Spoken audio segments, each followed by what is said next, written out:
দিলীপ ঘোষ তার মুখে কড়া ভাষার কথা শুনতে পছন্দ করেন দলের কর্মী সমর্থকদের একটা বড় অংশ। বিজেপি নেতাকে একাধিকবার বিরোধীদের কড়া ভাষায় আক্রমণ করতে সমালোচনা করতে দেখা গিয়েছে, যা নিয়ে বিতর্কও কম হয়নি। কিন্তু কড়া ভাষায় কথা বলা দিলীপ ঘোষের স্বভাবসিদ্ধ ভঙ্গিমা, এমনটাই মত রাজনৈতিক মহলের। কিন্তু দুর্গাপুরে দেখা গেল উলট পুরাণ। দিলীপ ঘোষের কড়া ভাষার শিকার হতে হলো দলের কর্মী সমর্থকদের উপর সাত সকালেই চটলেন দিলীপ ঘোষ। তোমরাই তো শিডিউল করবে। ও ফোন করছে, আমি ওকে ফোন করছি, আমি যে খবর দেবে সে ফোন করছে।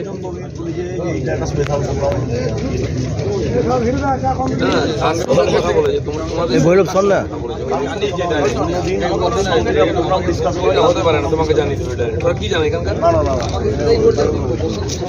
ও বলছে এখনো ফোন করে যাচ্ছে, কেউ জানাচ্ছে না। তখন তাই ঠিক করে দিচ্ছে ওরা। না জানালে পয়েন্টটা কি করে দিল?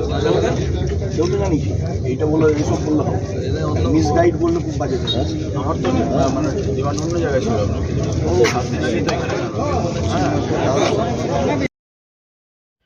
কিন্তু কেন দলের কর্মী সমর্থকদের বিরুদ্ধে ক্ষোভ প্রকাশ করলেন দিলীপ ঘোষ?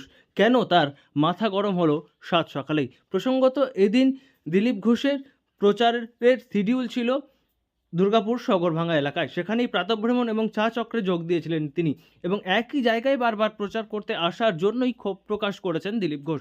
তিনি বলছেন এত বড় লোকসভা কেন্দ্র, বিভিন্ন জায়গা যাওয়া তার বাকি রয়েছে। তিনি বিভিন্ন এলাকায় গিয়ে ঘুরে ঘুরে প্রচার করতে চান, কিন্তু একই জায়গায় বারবার তাকে আসতে হচ্ছে প্রচারের জন্য, যার ফলে অন্যান্য জায়গাগুলি তার ঘোরা হবে না। যেহেতু ইলেকশনের আগে আর হাতে কম সময় রয়েছে, তাই বারবার একই জায়গায় প্রচার করতে আসার যে শিডিউল, তা নিয়েই তিনি ক্ষোভ প্রকাশ করেন। এবং একই সঙ্গে তিনি বলেন কারা এই শিডিউল তৈরি করছেন, কেন এই রকম বিভ্রান্তি হচ্ছে, সে বিষয়টি তিনি খোঁজ খবর নিয়ে দেখবেন।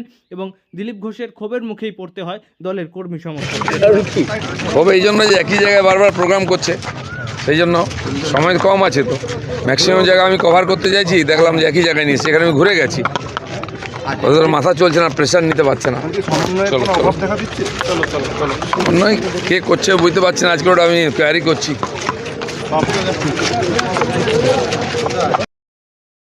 যদিও এদিন বুধবার সকালে দিলীপ ঘোষ দুর্গাপুরের সগরভাঙ্গা এলাকায় প্রাতঃভ্রমণ সারেন, চা চক্রে যোগ দেন এবং সেখান থেকেও বিরোধী শিবিরকেও কড়া ভাষায় আক্রমণ করেছেন তিনি।